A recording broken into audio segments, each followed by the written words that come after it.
नमस्कार मित्रांनो, स्वागत आहे तुम्हा सर्वांचं परत एकदा स्टडी विथ गुरु या आपल्या शैक्षणिक यूट्यूब चॅनलवर. तर जिल्हा परिषदेचं या ठिकाणी वेळापत्रक वगैरे आलेलं आहे, हॉल तिकीटसुद्धा आलेली आहे. ज्यांनी डाउनलोड केले नसतील करून घ्या. लिंक वगैरे टेलिग्रामला अवेलेबल आहे किंवा IBPSच्या ऑफिशियल वेबसाईटवर जाऊन तुम्ही डाउनलोड करून घेऊ शकता.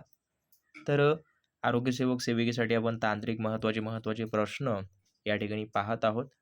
तर आजचा हा जो भाग आहे आय थिंक 36वा भाग आहे. या अगोदरचे पाहिले नसतील पाहून घ्या.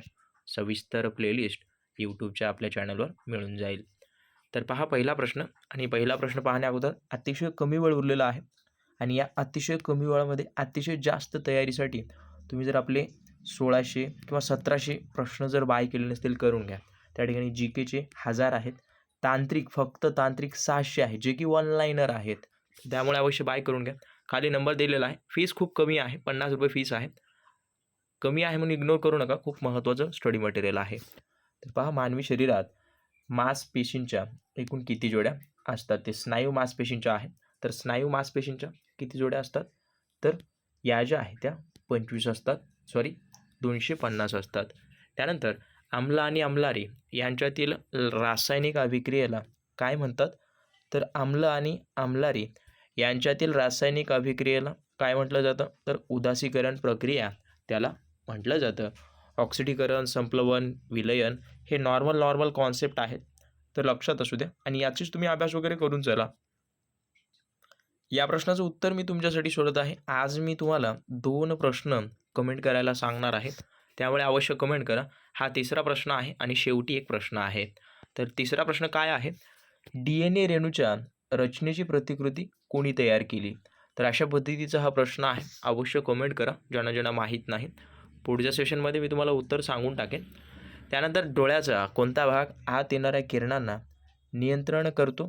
तर आयरिस नावाचा जो भाग आहे तो आत येणाऱ्या किरणांना या ठिकाणी नियंत्रण करत असतो. आणि रेडिओथेरपी आणि केमोथेरपी या संज्ञा खालीलपैकी कोणत्या रोगाच्या उपचार पद्धती आहेत? तर लक्षात असू द्या, रेडिओथेरपी आणि केमोथेरपी या ज्या संज्ञा आहेत त्या कोणत्या उपचार पद्धती आहेत? तर कर्करोगाच्या. आणि कर्करोग पेशीच्या अनियंत्रित विभाजनामुळे होणारा हा रोग आहे किंवा त्याला आपण कॅन्सर म्हणू शकतो. त्यानंतर पदार्थ द्रव्यामध्ये विरघळणे हा कोणता बदल आहे? तर नॉर्मली हा कोणता बदल आहे? तर भौतिक बदल आहे किंवा याला विज्ञानाच्या भाषेमध्ये भौतिक बदल म्हणतात. आणि डॉट्सचा राष्ट्रीय रोग कार्यक्रमात कधीपासून समावेश झाला? तर डॉट्सचा जो आहे तो राष्ट्रीय याच्यामध्ये 1993ला किंवा या सालापासून समावेश झालेला आहे. त्यासोबत वायुभार मापकामध्ये पुढीलपैकी कोणता पदार्थ वापरतात? तर पारा नावाचा जो पदार्थ आहे तो वायुभार मापकामध्ये वापरलं जातं. आणि कोणत्या ठिकाणी गुणसूत्रांची बँक आहे?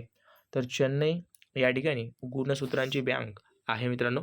आणि थुंकीतून रक्त पडते हे कोणत्या रोगाचं लक्षण आहे? तर क्षयरोगाचं हे असलेलं हे लक्षण आहे. आणि गोवर हा रोग डॅशपासून होतो? तर गोवर नावाचा जो रोग आहे तो विषाणूपासून होणारा किंवा विषाणूजन्य रोग आहे असं आपणास म्हणता येतं. आणि 12वा, कोणत्या खनिजापासून ॲल्युमिनियम मिळवले जाते? तर कोणत्या खनिजापासून ॲल्युमिनियम मिळवलं जातं? तर बॉक्साईड या खनिजापासून ॲल्युमिनियम मिळवलं जातं. आणि बाळाला होणाऱ्या पोलिओ या आजाराला मराठीमध्ये काय म्हणतात? तर बालपक्षघात त्याला म्हटलं जातं.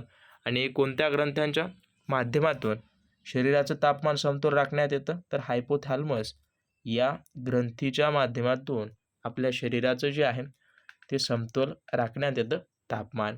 त्यानंतर शेवटचा, हाडामध्ये डॅश हा तंतुमय पदार्थ असतो. हे मी प्रिव्हियस लेक्चरमध्ये सांगितलेलं होतं, प्रश्न घेतलं होतं. ज्यांना उत्तर माहीत असेल एक तुमचं रिव्हिजन म्हणून कमेंट करा. तर लक्षात असू द्या, अशा पद्धतीचे हे प्रश्न आहेत. ज्यांना बाय करायचे आहेत, आत्तापर्यंत जेवढे तांत्रिक झालेले आहेत ते सुद्धा मी तुम्हाला प्रोव्हाइड करणार आहे त्या GK सोबत. तर अवश्य बाय करून घ्या.